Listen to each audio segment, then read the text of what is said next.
Welcome to 843 TV. I'm your host, Will Wareham with WHHI-TV. We're coming to you today from Bridges Preparatory School in Beaufort. We're going to be talking about their big trip to China. Joining us today will be Lizzie Means, who's a teacher here at Bridges, also joined by Kyle King and Sky Lex, who are students here at Bridges, and finally Dr. Nick Ethamitis, who's the head of school here at Bridges Preparatory School. So stick around for more 843 TV, where communities come to speak.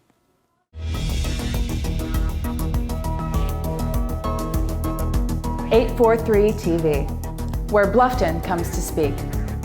Where Spring Island comes to speak. Where Hilton Head Island comes to speak. Where Beaufort comes to speak.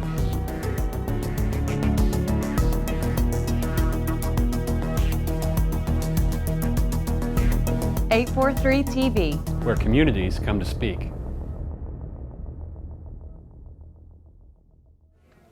Welcome to 843 TV.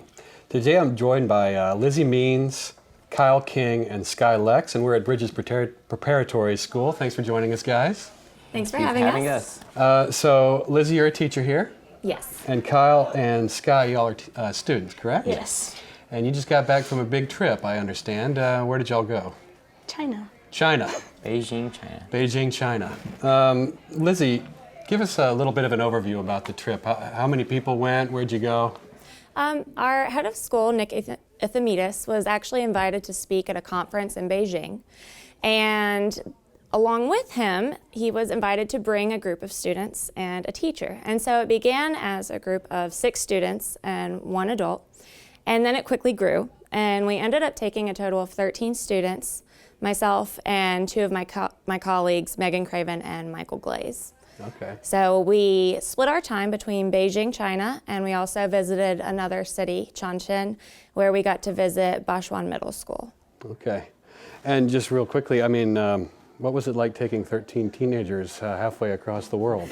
A little nerve-wracking. We took 7th, 8th, and 9th graders, which is relatively young to go that far away from home. Sure. But the students we took were so well-mannered. I was very impressed with how mature they handled being that far away and being in a culture that was completely new to them. Absolutely. And so we ended up having a wonderful time, and I think it went so well based on the wonderful children we had with us. And we have 2 of those wonderful children with us here today. We do.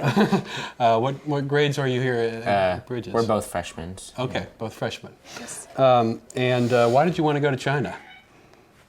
Just to see how much different their culture is than ours, and to get like a better understanding. Yeah, understanding of the culture.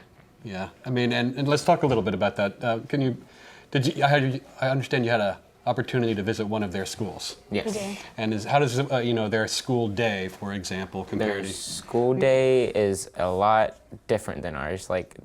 So at first they wake up at 6:50 in the morning and they don't end classes until 10 o'clock at night. Okay, Yeah. Wait a second. Now let me stop you right there. They wake up at 6:50 and Yes. They have to be at breakfast by 7 o'clock. and this is all within the school. Yeah, it's a confines. boarding Yes, sir. school. It's a boarding school. And then they go to breakfast and they're in school until 10 p.m. Yes, correct. Wow. And so did you get to experience a full day like that at one of their schools? Yeah, we did, but we didn't have to take all the classes with them. Sure. Yeah, we didn't. and we didn't have to stay until 10 if we didn't want to. Right. Yeah. And were you able to communicate with these kids? Some of them understood English. Yeah, some of them were good at it, and some of them weren't so good at it. But there were second graders there that could speak more than I can speak, and the language we learned in Spanish. Really? Really. What was, you think, your most memorable experience about your trip to China? The Great Wall.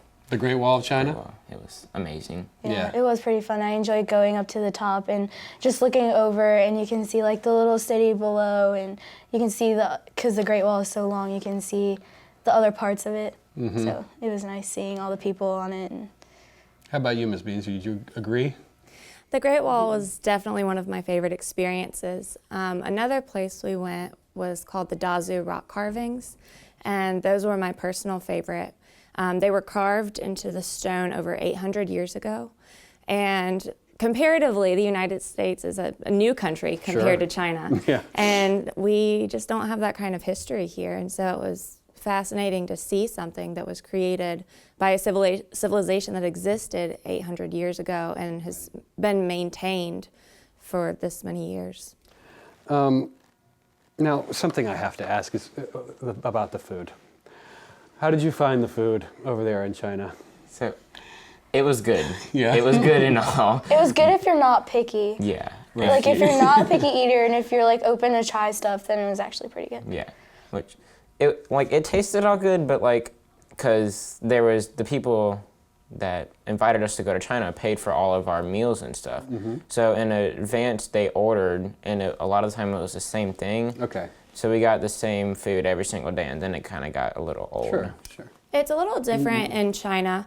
Over here, we're used to ordering one dish, and that's what we eat. And in China, they have these circular tables, and on the center, they have a glass tabletop that rotates. It's like a Lazy Susan table. They bring out a whole bunch of various dishes, and so you kind of get to pick and choose what you want. And so you spin, everyone shares the meals rather than each person choosing their own. Okay. And so you got to sample a lot of different things, but like they said, we did have a lot of the same dishes over the time we were there. Sure. I think most of us wanted a break from rice when we got back. Sure. Okay, so we've talked a little bit about the most memorable experience and the food. What was maybe the most challenging part of the trip? I think it was communicating with the people. Yeah. Like if our tour guide, okay, for example, at the school, we didn't have our tour guide with us all the time. And like we said, we took classes. So it was kind of hard to understand what she was saying and kind of what she wanted us to do. Right. So I think that's the most A challenging. little bit of a language barrier. It was very impressive though, since they knew that the students didn't speak Chinese at all. They had them go to classes like art and music And PE. and PE. And so I was very impressed with how easily they were able to pick up on what they were supposed to be doing, even though the instructions were given completely in Chinese. Yeah. And so they were able to, even though there was the language barrier, they were still able to communicate and at least get a simple task across. She drew it on the board and then like pointed to our paper. Okay. And that's kind of how we did it. And some of the Chinese students knew how to speak a little bit of English. So what they understood in English, they translated back to us. Fantastic. Well, this is fascinating. Can you stick around for another segment? Sure, no problem. All right, stick around for another segment of 843 TV.